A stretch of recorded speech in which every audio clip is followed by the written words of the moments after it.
Hello and welcome to Broken Entertainment. So today I want to talk about the Flash movie trailer. And I know some other people have covered it as well. It came out during the Super Bowl. Ironically, I actually missed it during the Super Bowl and had to go watch it later. I don't know what to make of this movie. Didn't know what to make of this movie when they first started talking about it in any sort of concrete terms. And I don't know what to make of this movie now that I've seen the trailer. I'm not going to play through the trailer because copyright strikes are all kinds of fun. And I don't know what YouTube's going to allow and what they're not going to allow. And I know some bigger channels have taken that risk, but I'm not going to go through that. But I just want to give you my thoughts on it. So, the big thing everybody's talking about is Michael Keaton's Batman. And it's an awesome moment seeing Michael Keaton back on screen as Batman, seeing his Batcave, seeing him say, "I'm Batman," seeing the original Batmobile from the 1989 movie. All of that is really cool. Seeing his other scenes in this trailer is really cool. However, he makes up a big chunk of the trailer. It's not all of it, but there's a lot of Michael Keaton Batman and Ben Affleck Batman in this trailer. And there's not a lot of Supergirl, who's in it a little bit, but she's not speaking much. And there's not a lot of Ezra Miller actually talking, other than some narration for the trailer, of course. But so, accepting that trailers pick what they think is going to sell the movie, they think people are going to see Michael Keaton. They think people might be interested in Supergirl, but they may not be super confident in the movie star. And that's because he's had a lot of terrible press. You know, he's been arrested multiple times. He sounds like he may have groomed at least one person and all this other stuff. And it's just like, and he's your star. And then you get General Zod, and he's cool. So you're left with what? A bunch of cameos of people that you really like, and some Ezra Miller stuff with not a whole lot of information on the plot. You know, he's went back in time to try to save his mom, and it screwed everything up, and now he's trying to fix it, which is a reasonable storyline. That's fine. The thing I really like about that is you have you have the Flash. It's all his fault. It's not some outside force's fault. It's him. He messed it up. He made a bad decision that he was warned against, totally altered the timeline, screwed everything up, and he has to spend the movie trying to fix it. I like that overall because it gives his character the ability to grow. It's also a useful tool for DC to reset their movie universe. Unfortunately, we don't really know what's going to happen in that regard. We know what movies are announced, but we don't know really any details about them. We know Michael Keaton's not in it going forward like they had originally kind of talked about. And Sasha Calle is Supergirl. Who knows? This might be her only movie. What are you left with? What are we looking at? We don't really know. Everybody's excited. I've seen plenty. The trailer has had over 2 million views and over 100,000 likes. And I predict that in its opening weekend, this movie's going to rake in a boatload of money of people who want to see Michael Keaton's Batman and maybe some of the other stuff. Maybe General Zod. I don't think anybody's going to go to see Sasha Calle as Supergirl. And I have my doubts on how many people want to go see The Flash as played by Ezra Miller, who a lot of people don't like either as an actor or an individual. So I don't know where this movie's going to go. Is this movie going to be good? Or is it going to be a dumpster fire with some pretty cameos? I don't think it can land in between. I think it's going to be either really interesting and entertaining, probably in spite of Ezra Miller, and it's going to basically be carried by Michael Keaton, Ben Affleck, and Sasha Calle and General Zod, whose name as an actor I forget. Or it's going to do really well opening weekend, and then the word's going to get out, and it's going to crash and burn. And the question is, what does DC do? Okay, so if it does really well, that's obvious. You go ahead and you move forward with your new universe. What if it collapses? What if it does horrible? What if everybody hates it? What if people go and they see Michael Keaton and they're like, wow, he was really wasted in this movie? Because that's a possibility.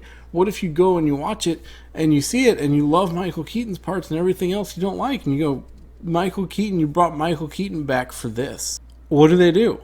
I think, regardless of what happens, they have to go forward with major alterations to the universe. I think anybody saying, oh, they can go back to the Snyderverse, not going to happen. Warner Brothers doesn't want anything to do with the Snyderverse still, regardless of new people in charge. They just don't want anything to do with it. That was made pretty obvious by getting rid of Henry Cavill. We don't know if Wonder Woman's still around or not. So, I kind of find it suspicious that Wonder Woman isn't in this movie, because I think if she was, you could say, okay, yeah, her actress is going to continue to play the role moving forward, but she's not, which gives them the window to kind of change what they're doing with her. And they might want to go a younger route on her as well, I don't know. So you've got this in limbo with Wonder Woman. You don't know if Jason Momoa is going to continue as Aquaman after Aquaman 2. And you don't know if they're going to keep Shazam around after Shazam 2. We know they're not keeping Michael Keaton around as Batman. You don't know if they're keeping Ezra Miller. I suspect if this movie does very, very well that Ezra Miller sticks around. Because I think the studio will take that as a green light. Okay, we can move forward to Ezra Miller. Everything's fine. People will get over it. Because look how well this movie did.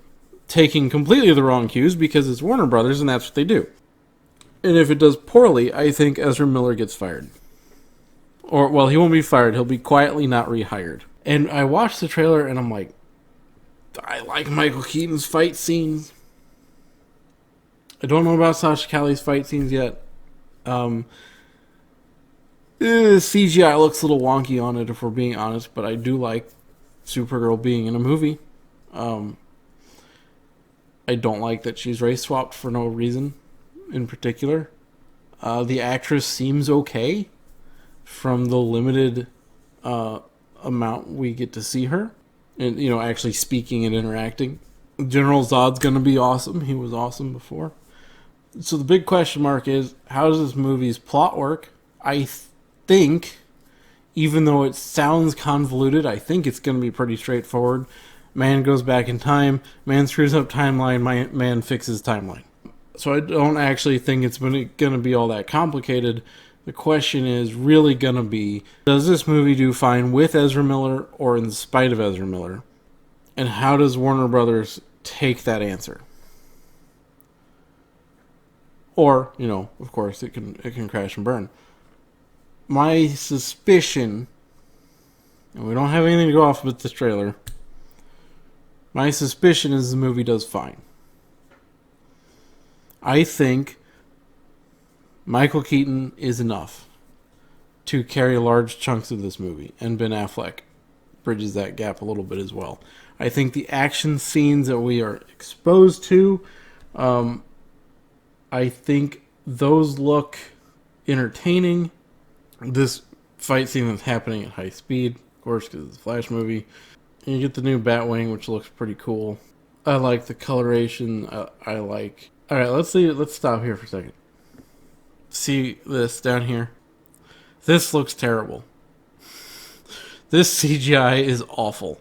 And hopefully in the movie that will look better. But that looks like they took a really bad picture of the Flash and they photoshopped him into the scene, where otherwise stuff looks fine. But most of the action scenes I'm not going to pick apart. I think they look pretty interesting. I like Batman's suit. I like his fight scenes. The two Flashes fighting could be interesting. So I think action sequence wise, you've got military, you've got all this cool stuff going on. I think the action sequences are going to be a lot of fun. Look at this. This is a big battle. And now, again, you've got this great sequence with Michael Keaton in his up-armored And Sasha Calle in the suit there. This looks a little weird, but I suspect when you see it in the movie, it's going to go by so fast you're not going to notice it. I think Sasha Calle will be fine. We'll see how she is as an actress. I don't really know anything about her. And I don't like her suit. I've talked about that. It's been a long time since I talked about it because this stuff's been in the works for so long. I want to see the two Ezra Millers on screen. I don't know what I think of this. His head here. So the effects are going to matter a lot too.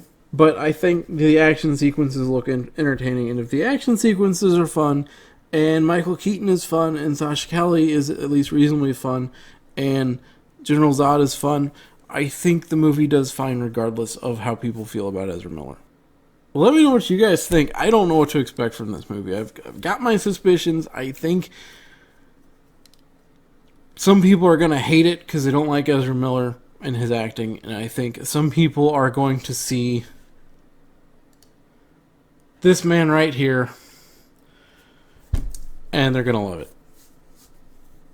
And I think it's going to depend on whether you go in thinking this is a Batman movie or a Flash movie. And I think at the end of the day, if I were Warner Brothers, regardless of how this movie does, you got to get rid of Ezra Miller and find somebody more charismatic and put him in the role. And somebody with less of a history of mental issues and being arrested and potentially grooming people. That would be great. But I think based on this trailer, it's probably going to do fine. Does it hit $1 billion? No, probably not. Does it make money? Yeah, I think it makes money. Just being honest, it's hard to tell. And I have to step back from this trailer and remove this guy because this is my favorite Batman right here. I have to remove this guy and think about how I feel about the rest of it. And I'm curious with Supergirl to see how she plays. I can tell you I do not. Now that we see this CGI suit, you can see the lumps from the previous exposure are not there, which is not surprising. The cape is clearly CGI, and the rest of it, I don't like the way they chose to do the coloration on it. I will say it's kind of bright, which is nice. We'll see. Let me know what you think of the trailer. Well, let me know how you think this movie's going to do. In the comments down below. If you liked the video, please hit the like button. If you're not subscribed, please consider subscribing. Ring the bell for notifications, and I will see you next time.